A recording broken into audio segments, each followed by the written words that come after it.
Good morning बच्चों, कैसे हैं आप सभी। मैं आशा है कि आप सभी पूर्ण रूप से स्वस्थ होंगे और जो भी आपको ऑनलाइन के माध्यम से पढ़ाया जा रहा है उसे आप बहुत अच्छे तरीके से पढ़ रहे होंगे और समझ रहे होंगे। तो बच्चों, आज मैं आपकी विषय अध्यापिका स्नेहलता श्रीवास्तव कक्षा 8 के बच्चों को हिंदी व्याकरण में पाठ 6 वाक्यांश पढ़ाने जा रही हूँ, जिसे आप बहुत ध्यानपूर्वक पढ़ेंगे और समझेंगे। तो वाक्यांश क्या है आप लोग को हम बताते हैं। वाक्यांश जब कई शब्द मिलकर के किसी एक विशिष्ट शब्द को बताते हैं तो उसे वाक्यांश कहते हैं। आइए हम आपको वाक्यांश की परिभाषा बताते हैं। अधिक शब्दों के लिए जब किसी एक विशिष्ट शब्द का प्रयोग किया जाता है तो वह वाक्यांश कहलाता है। यानी जैसे आदमी कहता है कि हम 10 बात का एक बात में जवाब देते हैं, ठीक है। तो जैसे कि कई शब्द हैं और उसका एक शब्द में जो है उत्तर दिया जाए, एक विशिष्ट उसका अर्थ निकलता हो, तो ऐसे शब्दों को वाक्यांश कहते हैं। आइए हम आपको वाक्यांश के कुछ उदाहरण बताते हैं। जैसे शरण में आया हुआ, शरण में आया हुआ। देखिए यहाँ कह रहा है कि अधिक शब्दों के लिए जब किसी एक विशिष्ट शब्द का, तो देखिए यहाँ पे कई शब्द, 1 2 3 4 शब्द हो गए, ठीक है। अब इनके लिए एक विशिष्ट शब्द बन जाएगा शरण में आया हुआ। चाहे आप कहें शरण में आया हुआ और चाहे इसको एक शब्द में बोलते शरणार्थी। शरण में आया हुआ उसको क्या कहते हैं? शरणार्थी। अगर आप कहेंगे शरणार्थी तो उसका क्या मतलब हो जाएगा? शरण में आया हुआ। और अगर आप कहेंगे शरण में आया हुआ तो हो जाएगा शरणार्थी, ठीक है। शरणार्थी का मतलब क्या होता है? शरण में आया हुआ। तो यहाँ पे कई शब्द हैं, इनको मिलाकर के एक शब्द बनाया गया, हो गया शरणार्थी। इसके बाद है क्षमा के योग्य। क्षमा के योग्य, जो क्षमा के योग्य होता है उसे क्या कहते हैं? क्षम्य। क्या कहते हैं? क्षम्य। जो क्षमा के योग्य नहीं होता है, जो क्षमा के योग्य ना हो उसे क्या कहते हैं? जो क्षमा के योग्य ना हो। बच्चों, कुछ अपराध ऐसे होते हैं जिनको क्षमा किया जा सकता है, लेकिन कुछ अपराध ऐसे होते हैं जिन्हें क्षमा नहीं किया जा सकता है। तो जो अपराध क्षमा किया जा सकता है, जैसे जो क्षमा के योग्य उसे क्षम्य कहते हैं, और जो क्षमा के योग्य ना हो उसे अक्षम्य कहते हैं। अक्षम्य, उसे अक्षम्य कहते हैं। आइए और उदाहरण आपको बताते हैं।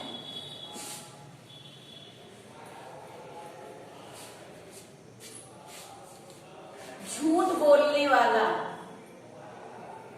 झूठ बोलने वाला। जो व्यक्ति झूठ बोलता है उसको क्या कहते हैं? जो व्यक्ति झूठ बोलता है, झूठ बोलने वाला, तो उसको एक शब्द में क्या कहते हैं? मिथ्याभाषी।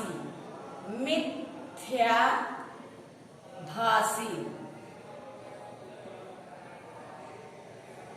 अब मिथ्या का मतलब बेकार, और बेकार क्या होता है? झूठ।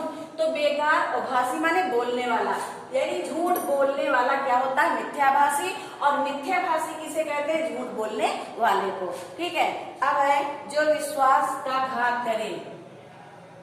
जो विश्वासघात करे। जो विश्वासघात करता है उसे क्या कहते हैं? विश्वासघाती। क्या कहते हैं? विश्वासघाती।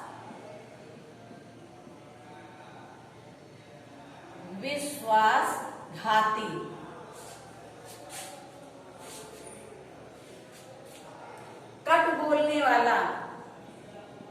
कट बोलने वाला। कट बोलने वाला, कट माने कड़वा, जो कड़वा बोलता है उसे क्या कहते हैं? कटुभाषी। जो कड़वा बोलता है उसे क्या कहते हैं? कटुभाषी। कटुभाषी, कटुभाषी। पाखंड करने वाला, पाखंड करने वाला। जो पाखंड करता है उसे क्या कहते हैं? एक शब्द में पाखंडी, पाखंडी,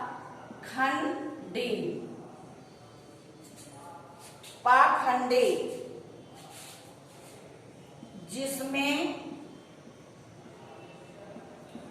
जिसमें दया हो, जिसमें दया होती है उसे क्या कहते हैं? दयालु। जिसमें दया होती है उसके लिए एक शब्द क्या होता है? दयालु, दयालु। और जिसमें दया नहीं होती है, जिसमें दया नहीं होती है या जिसमें दया नहीं होती उसे क्या कहते हैं? निर्दयी। क्या कहते हैं? निर्दयी। अब जिसमें दया हो दयालु होता है, और जिसमें दया नहीं होती या जिसमें दया ना हो उसे क्या कहते हैं? निर्दयी।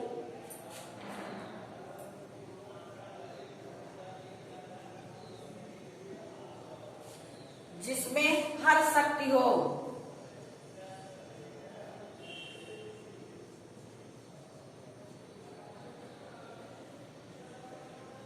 जिसमें हर शक्ति हो उसे क्या कहते हैं? सर्वशक्तिमान। उसे क्या कहते हैं? जो जिसमें हर शक्ति हो, इसके लिए एक विशिष्ट शब्द क्या होगा? सर्वशक्तिमान, सर्वशक्तिमान,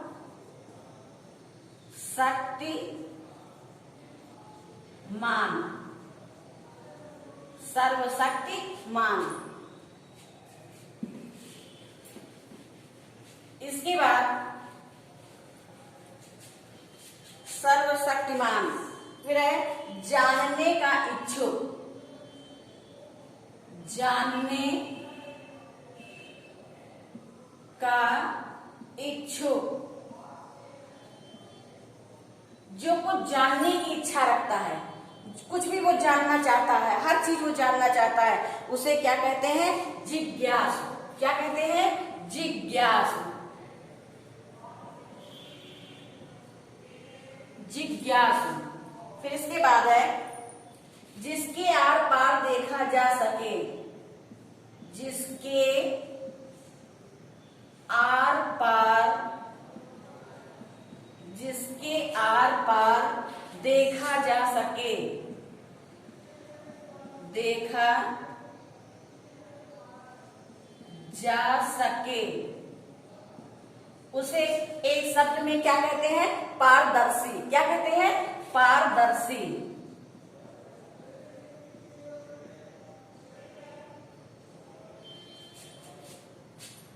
फिर है शिव का निवास स्थान,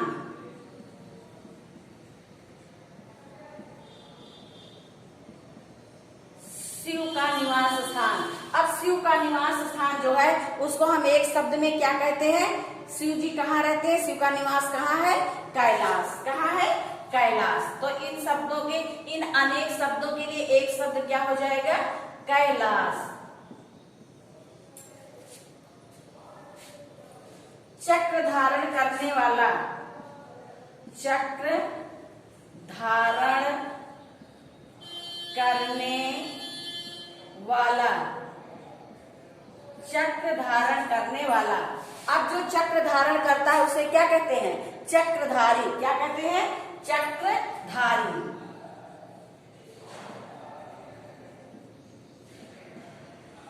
या इसका एक नाम और होता है विष्णु। चक्र धारण करने वाला विष्णु या चक्र धारण करने वाला चक्रधारी। जो सब कुछ जानता हो,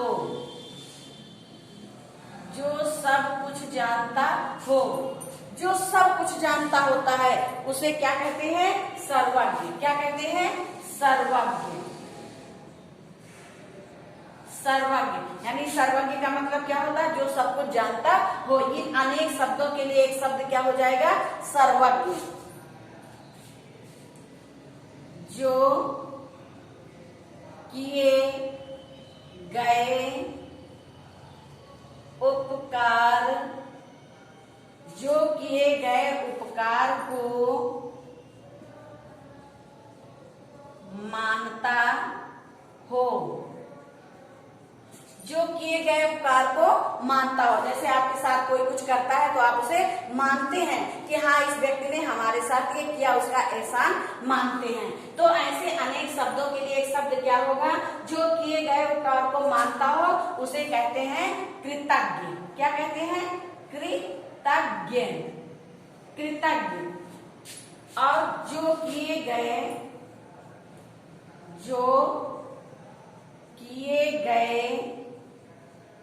उपकार को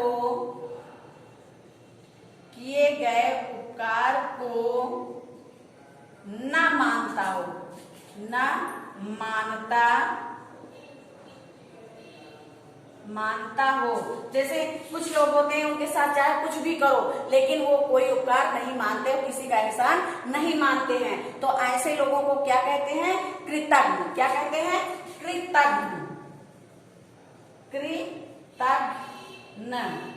कृतज्ञ। अब इन दो शब्दों में बहुत ध्यान से याद करना है। जो किए गए उपकार को मानता हो, इसको आपको ध्यान से याद करना है। जो किए गए उपकार को मानता हो उसे कृतज्ञ कहते हैं, और जो किए गए उपकार को न मानता हो उसे कृतज्ञ कहते हैं। इसके बाद हम कुछ उदाहरण आपको और बताने जा रहे हैं।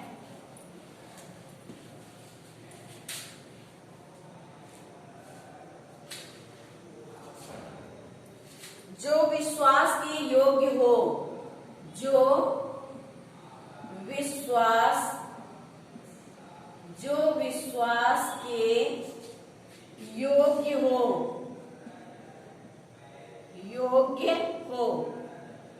जो विश्वास के योग्य हो उसे क्या कहते हैं? जिसके ऊपर आपको विश्वास होता है तो उसे एक शब्द में क्या कहते हैं? विश्वसनीय। क्या कहते हैं? विश्वसनीय।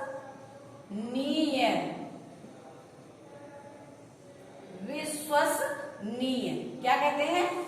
जो विश्वास के योग्य हो यानी जिसके ऊपर आपका विश्वास होता है तो उसे आप क्या कहते हैं? विश्वसनीय।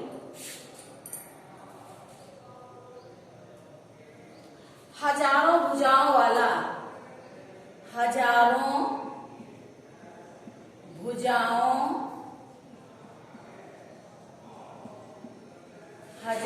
भुजाओं वाला। जिसके पास 1000 भुजाएं होती हैं उसे क्या कहते हैं? जिसके पास हजारों भुजाएं होती हैं उसे क्या कहते हैं?